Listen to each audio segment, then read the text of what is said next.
ഞാൻ KV Sathyavathi teacher. നമ്മുടെ ദേശീയോത്സവമായ ഈ ഓണാഘോഷവേളയിൽ എല്ലാവർക്കും ഓണാശംസ നേരുന്നു.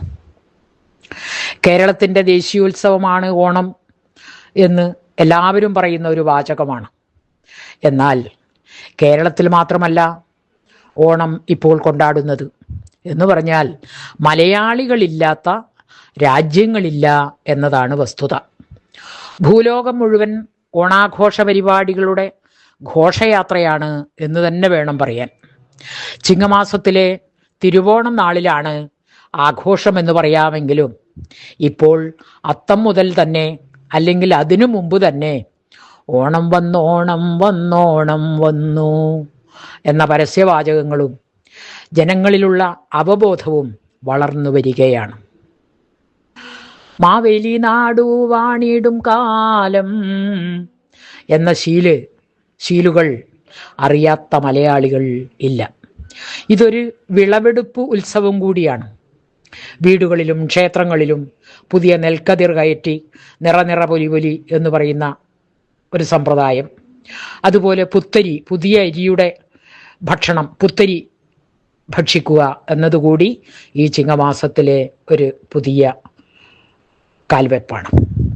അസുര ചക്രവർത്തിയായ മഹാബലിയുടെ ഭരണകാലത്ത് കേരളത്തിൽ ജാതി മതഭേദമന്യേ സന്തോഷത്തോടെയുള്ള ജീവിതം. കളവുമില്ല, ചതിയുമില്ല, എള്ളോളമില്ല, പൊളിവചനം. ഇതിൽ അസൂയ പൂണ്ട ദേവന്മാർ മഹാവിഷ്ണുവിനെ വാമനന്റെ രൂപാവതാരത്തിൽ മഹാബലിയുടെ അടുക്കലേക്ക് അയക്കുകയാണ്. സ്നേഹസ്വരൂപനായ മഹാബലി വാമനനെ അതിഥി സൽക്കാരത്തോടെ സ്വീകരിക്കുന്നു. വാമനൻ 3 അടി മണ്ണിനാണ് ചോദിച്ചത്. ഓ തരാലോ എന്ന് വിനയപുരസ്സരം മഹാബലി ഉത്തരം നൽകി. വാമനൻ വളർന്നു വലുതായി 1 അടി കൊണ്ട് ഭൂമി അളന്നു, 2ാമത്തെ അടി ആകാശവും. 3ാമത്തെ അടി എവിടെ എന്ന് ചോദിച്ചപ്പോൾ മഹാബലി തൻ്റെ ശിരസ് കാട്ടിക്കൊടുത്തു. വിഷ്ണുഭക്തരിൽ വെച്ച് ഏറ്റവും ശ്രേഷ്ഠനായ പ്രഹ്ലാദന്റെ പൗത്രനായ മഹാബലിയോട് അദ്ദേഹത്തിൻ്റെ സമർപ്പണ ഭാവത്തിൻ്റെ അംഗീകാരം എന്ന നിലയിൽ മഹാവിഷ്ണു അടുത്ത മന്വന്തരത്തിൽ ഇന്ദ്രനായി വാഴിക്കാമെന്ന് അനുഗ്രഹിച്ചുകൊണ്ട് മഹാബലിയെ പാതാളത്തിലേക്ക് പറഞ്ഞയച്ചു. ചവിട്ടിത്താഴ്ത്തി എന്നൊക്കെ ചിലർ പറയുന്നുണ്ടെങ്കിലും ചവിട്ടിത്താഴ്ത്തിയതല്ല, അനുഗ്രഹ വചസ്സാലെ അയച്ചതാണ് എന്ന് ചൂണ്ടിക്കാണിക്കാനാണ് ഈ ഒരു സംഭവം ഞാൻ പറഞ്ഞത്. മാത്രമല്ല, പ്രജകളുടെ അപേക്ഷ മാനിച്ചുകൊണ്ട് മഹാവിഷ്ണു മഹാബലിക്ക് വർഷത്തിലൊരിക്കൽ പ്രജകളോടൊത്തുചേരുന്നതിനായി പാതാളത്തിൽ നിന്നും തൻ്റെ നാട്ടിലേക്ക് തിരിച്ചു വരാനുള്ള അനുവാദം കൊടുത്തു.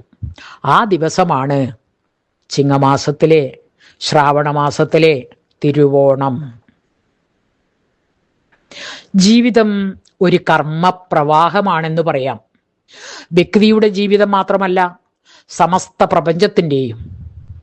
കാറ്റടിക്കുന്നു, തീ കത്തിയെരിയുന്നു, വെള്ളമൊഴുകുന്നു, ഭൂമി സകലത്തിനെയും താങ്ങി നിർത്തുന്നു, സസ്യജാലങ്ങൾ വളരുന്നു, നശിക്കുന്നു.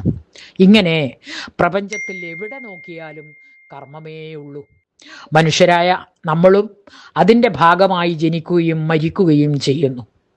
കർമ്മങ്ങൾ ചെയ്യാനുള്ള കഴിവും അവയെ നിയന്ത്രിക്കാനുള്ള കഴിവും അറിയാനുള്ള കഴിവും ഒക്കെ പ്രകൃതിയുടെ കർമ്മപ്രവാഹത്തിൻ്റെ ഭാഗമായി നമ്മളിൽ ഉള്ളതാണെന്നുള്ളത് മാത്രം നമ്മൾ മറക്കുന്നു. ലോകം മാറി, കാലം മാറി.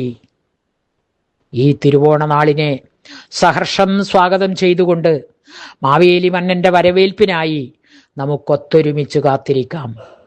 മാവേലി നാടു വാണിടും കാലം, മനുഷ്യരെല്ലാവരും ഒന്നുപോലെ. ഒരിക്കൽ കൂടി എല്ലാവർക്കും ഓണാശംസ അറിയിച്ചുകൊണ്ട് നമസ്തേ.